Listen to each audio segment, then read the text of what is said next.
Bienvenue dans cette nouvelle vidéo. Aujourd'hui, nous allons explorer l'évolution des acteurs du film culte Les 7 mercenaires, sorti en 1960. Ce western classique, qui suit un groupe de mercenaires défendant un village mexicain contre des bandits, a marqué des générations et est devenu une référence dans le genre. Mais que sont devenus les acteurs principaux après ce succès? Découvrons ensemble l'évolution des 12 acteurs principaux de Les 7 mercenaires. C'est parti. 1. Yul Brynner, connu sous le nom de Chris Adams. Chris Adams est le leader des mercenaires, un homme calme, déterminé et stratège qui guide ses hommes pour défendre le village mexicain.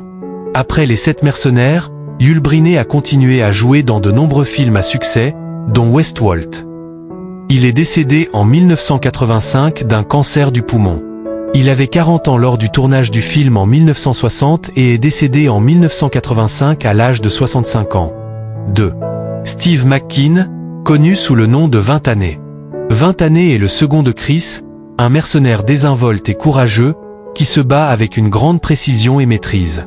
Après Les 7 mercenaires, Steve McQueen est devenu une légende d'Hollywood, notamment pour ses rôles dans Bullitt et The Great Escape.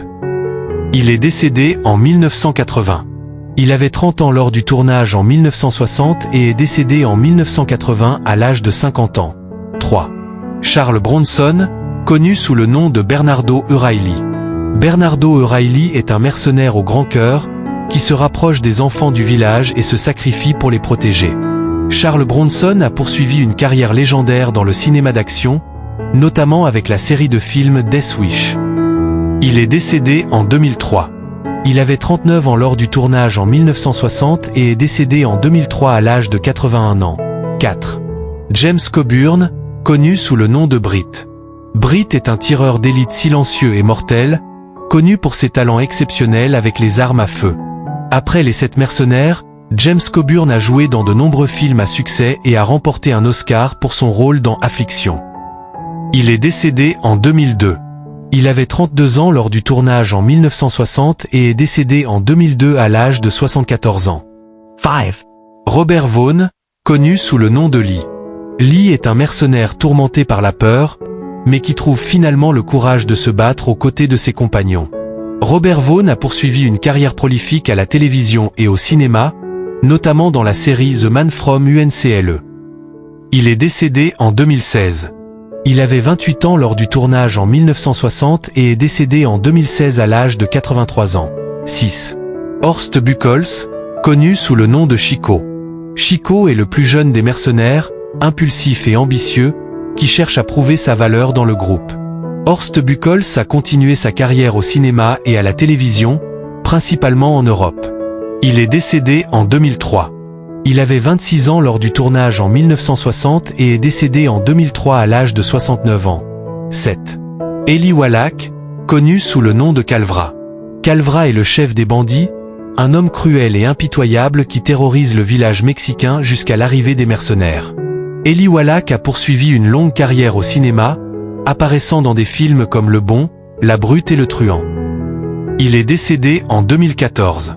Il avait 45 ans lors du tournage en 1960 et est décédé en 2014 à l'âge de 98 ans. 8. Brad Dexter, connu sous le nom de Harry Luck. Harry Luck est un mercenaire motivé par l'appât du gain, mais qui finit par se sacrifier pour ses camarades. Brad Dexter a poursuivi une carrière modeste au cinéma avant de se retirer du monde du spectacle. Il est décédé en 2002.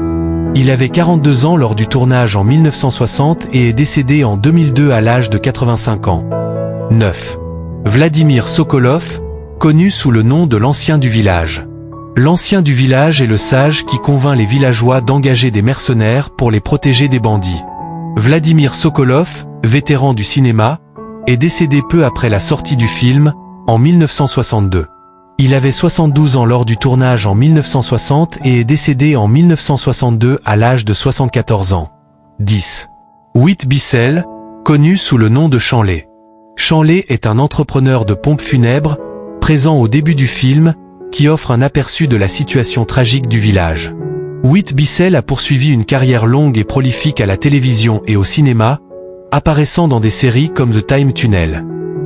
Il est décédé en 1996. Il avait 52 ans lors du tournage en 1960 et est décédé en 1996 à l'âge de 86 ans. 11. Rosanda Montraux, connue sous le nom de Petra. Petra est une jeune femme du village qui se rapproche de Chico pendant leur lutte pour défendre son peuple. Rosanda Montraux a continué à jouer dans des films et des productions théâtrales avant de se retirer du cinéma. Elle est décédée en 2018. Elle avait 25 ans lors du tournage en 1960 et est décédée en 2018 à l'âge de 83 ans. 12. Rico Alaniz, connu sous le nom de Sotro.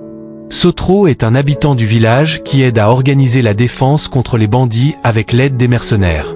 Rico Alaniz a continué à jouer dans des petits rôles à la télévision et au cinéma avant de se retirer du monde du spectacle. Il est décédé en 2015. Il avait 39 ans lors du tournage en 1960 et est décédé en 2015 à l'âge de 95 ans. Voilà pour l'évolution des 12 acteurs principaux de Les 7 mercenaires. Ce film légendaire a non seulement marqué l'histoire du cinéma, mais il a aussi lancé ou consolidé la carrière de plusieurs acteurs. Certains sont devenus des légendes du cinéma tandis que d'autres ont pris des chemins plus discrets. Quel acteur vous a le plus surpris? Dites-le nous dans les commentaires, et n'oubliez pas de liker cette vidéo et de vous abonner pour plus de contenu sur vos films préférés. Les 7 mercenaires, pourquoi cette série continue de fasciner? En conclusion, la série Les 7 mercenaires est bien plus qu'un simple western.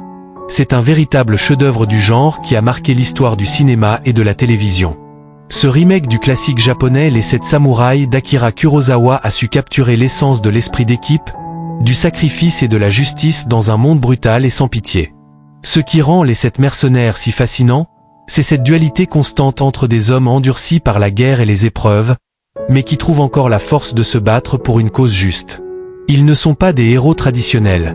Ce sont des hommes avec leurs faiblesses, mais ce qui les distingue, c'est leur sens de l'honneur et de la camaraderie. Le casting est une autre raison majeure pour laquelle Les 7 mercenaires est resté gravé dans la mémoire collective. Yul Brynner, dans le rôle de Chris Adams, incarne à la perfection le chef impassible et respecté, un homme de principe, tandis que Steve McKean, dans le rôle de Vintané, apporte une touche de charisme et de nonchalance qui fait de lui une figure inoubliable. Chaque membre des mercenaires a une personnalité unique, qu'il s'agisse de Charles Bronson, qui joue le rôle d'un homme au grand cœur prêt à se sacrifier pour protéger les plus faibles, ou de James Coburn, qui incarne le tireur d'élite calme et efficace. La série et le film original sont également devenus des références grâce à leurs scènes d'action mémorables. Les batailles sont soigneusement chorégraphiées et ont un impact émotionnel puissant. À une époque où les effets spéciaux numériques n'existaient pas encore, tout reposait sur la mise en scène, le réalisme des cascades et l'authenticité des décors. Cela donne à Les 7 mercenaires une qualité intemporelle, et ces scènes continuent de captiver les spectateurs, qu'ils soient amateurs de western ou non.